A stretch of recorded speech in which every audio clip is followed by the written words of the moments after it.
Hi everyone, this is Lara Hammock from the Marble Jar channel, and in today's video I will give you some tips on organizing and outlining your writing assignment.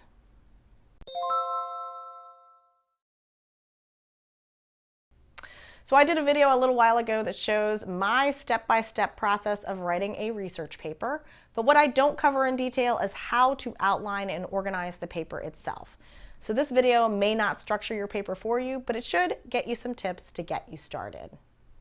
There are really two types of writing, creative writing and analytical writing. Most of the assignments that you will receive will fall into the category of analytical writing. So when I was an undergraduate, I used to spend a lot of time working on a really creative introduction, literary writing style, and snazzy transitions between concepts. It turns out I was spending my energy in the wrong place. So this is my second time going through graduate school, but during my first master's, I had my husband read and edit some of my writing, and he gave me some blunt advice that was distilled from several years of brutal writing training in law school. Be clear, be concise, and make your organization super obvious. And I remember thinking, what? Where is the magic in that? And the answer is, there is no magic. And in most cases, the more magic you put in your writing, the less clear and straightforward it is, and therefore, the less good a paper it is. So I'm going to talk a little more about how to be clear and obvious in a minute. But first, why is it important? Well, it turns out our teachers and professors are actually human too, and they do not live inside your head, nor are they mind readers. So if you have some brilliant analytical argument, you need to spell it out as clearly and bluntly as you possibly can so that your professor totally understands it. In addition, flowery language and run-on sentences only prevent easy understanding. Professors generally have a rubric that helps them to grade the paper with certain points that you have to cover. Do not do anything to hide these points. In fact, the more signposts that you can use to make it clear that you are covering those points, the easier it will be for your professor to give you a good grade.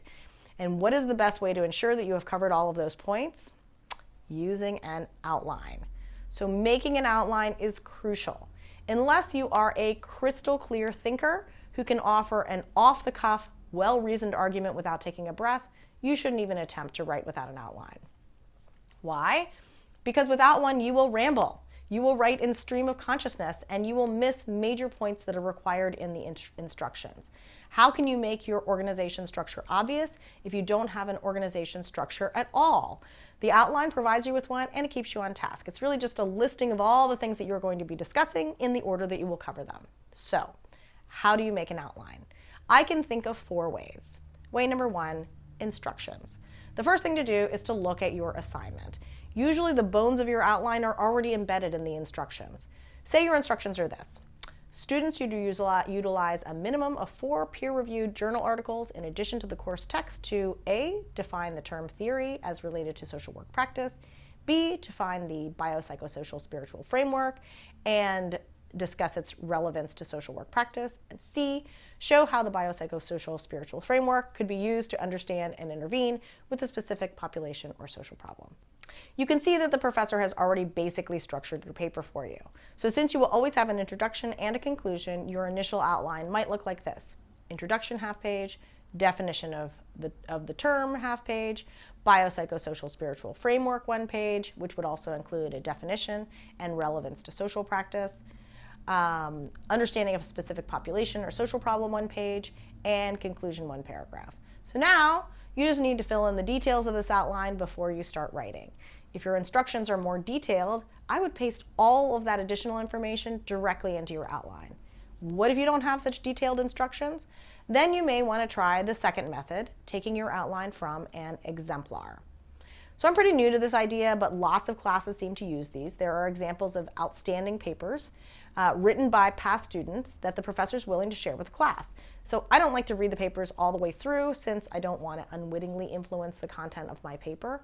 But what I do like to do is use their organizational structure. After all, the professor seemed to think this was an excellent paper, so the organization must have been pretty good. So I will note kind of paragraph by paragraph what the writer's doing, and then I will use that to structure my own paper. So you don't have detailed instructions and you don't have exemplars. You can always do the third method or search the internet for sample outlines for the kind of paper that you're writing. If you've been assigned, for example, exploratory paper, and you haven't a clue about how you should organize your paper, you can look up exploratory paper structure or topics. And based on what you find online, you should be able to start to put together an initial outline with some broad topic areas. And then finally, you can always start an outline with your own original thoughts. You probably already have some ideas about what you want to cover, right?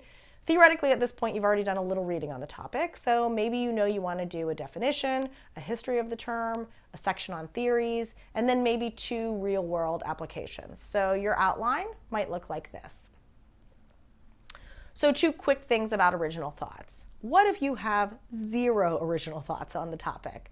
Well, you're going to need to do some more reading on this topic before you attempt to put together an initial outline. You have to have some information to work with before you can begin to create a structure. But what if you have too many thoughts? How do you start to organize all of those ideas into a coherent structure? So I like to use something called mind mapping. I have a video on mind mapping which explains this process and how to do this on an iPad, but really you can use a piece of paper, a whiteboard, a spreadsheet, or a word processing document. The idea is to get all of your ideas down on paper and then to start to sort them into related topics. So once you've completed your mind map, you should have a sense of what topics you want to include in your outline. So your next step is to flesh out your outline. So now that you have an initial outline, you need to flesh it out. How do you do this? Well, what are you going to talk about in each paragraph? What points do you want to make? What quotations, research, examples, metaphors, real-life experiences, etc. back up your points? Start filling those in. Let's say this outline that you created is for a paper on lobotomies. Whatever details you want to put in for the definition or history, you should just go ahead and insert those into your outline. If your outline is kind of sparse, well, you probably need to do a little more reading. But now that you have an initial outline, every interesting piece of information that you find as you read will have a place to go. Cut and paste or type all of those directly into your outline. And remember to make notes of your sources so that you can give them all credit.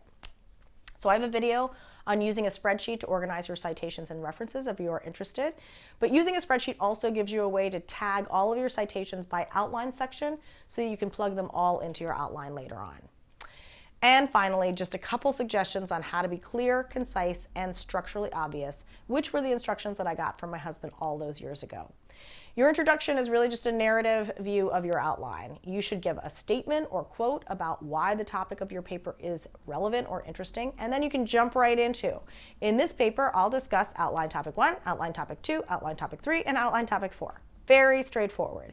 You are letting your professor know exactly what you're going to be covering, and then, in order to make the structure even more explicit, use headings and subheadings if you can. So say you're doing real-life applications. In the paragraph that opens that section, say, we will look at 2 real-life applications, application 1 and application 2. It's not magical, it's not glitzy, it's just clear, organized, well-explained writing. And just a handful of other tips for concise and clear writing. Paragraphs should be 4 to 8 sentences long, depending on how long your sentences are. There should be more than 1 paragraph per page. Try to make your sentences in active voice rather than passive voice. So in 1998, Smith found blah, blah, blah, rather than studies have shown blah, blah, blah. Focus on finding good active verbs. They help to drive the paper forward. Err on the side of shorter sentences over longer ones. You want Hemingway rather than Faulkner. And finally, use words you understand and have used before. Professors can tell when a student has jumped headfirst into a thesaurus. And that's it. I'm going to do a video soon on some of the tools that you can use for creating an outline. But until then, comments are always appreciated, and thanks for watching.